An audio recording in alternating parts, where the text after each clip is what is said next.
അപ്പോൾ നമ്മൾ ഇന്ന് ഉണ്ടാക്കാൻ പോണത് ചിരട്ടപ്പുട്ടാണ്. ചിരട്ടയിലല്ല ഉണ്ടാക്കണത്, ഈ പാത്രത്തിലാണ് ഉണ്ടാക്കണത്.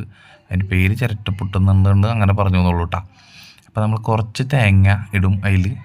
അത് കഴിഞ്ഞിട്ട് അരിപ്പൊടി നനച്ച് ഉപ്പൊക്കെ ഇട്ടിട്ടുള്ളത് അതിടും. അത് കഴിഞ്ഞ് വീണ്ടും നല്ല ഭംഗിക്ക് നല്ല സ്റ്റൈലിൽ കുറച്ചും കൂടി തേങ്ങ ഇട്ടിട്ട് നമ്മുടെ കുക്കറിൻ്റെ മുകളിൽ നോബ് കറഞ്ഞിട്ടുള്ളത് അവിടെ വയ്ക്കും. ഇത് എടുക്കുമ്പോൾ സൂക്ഷിച്ചെടുക്കണം കേട്ടോ. വെന്ത് കഴിയുമ്പോൾ ഞാൻ കാണിച്ചു തരാം.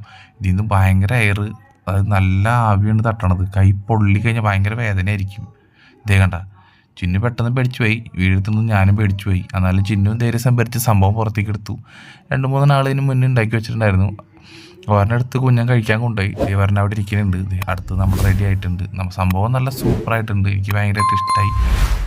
അപ്പോൾ ചിരട്ടപ്പുട്ട് റെഡിയായി. കടലക്കറി ഉണ്ടാക്കി വെച്ചിട്ടുണ്ടായിരുന്നു. ഞാൻ ഇപ്പോൾ എല്ലാം കൂടി കൂട്ടി ഒരു പിടി പിടിക്കാൻ വേണ്ടിയിട്ട് പുറത്തേക്ക് എടുത്തുകൊണ്ട് വന്നു. കൂടെ നല്ല ചൂടുള്ള കട്ടൻ ചായയും. സംഭവം എങ്ങനെയുണ്ട്? നിങ്ങൾക്ക് ഇഷ്ടമായോ?